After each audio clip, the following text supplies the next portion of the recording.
Ma'am শেষে makeup artist না, এই বোনটা বললো এই তোমরা একটু ফুচকা কফি গুলো খেয়ে নাও, তোমরা খুব বোর হচ্ছ। না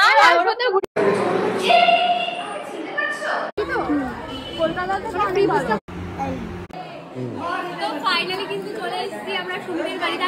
আজকে চলে গেছিলাম। দেখে কি মনে হচ্ছে? এটা খুব সুন্দর, এটা হচ্ছে সুমি বানিয়েছে। এখানে ফ্র্যাঙ্কি ভেবেছিলাম বিয়েটাকে। সবাই কথা কাছে ভিডিওটা দাও। ফুটো হ্যান্ড সবসময় কাল সময় হ্যান্ড পড়ে তোর মতন।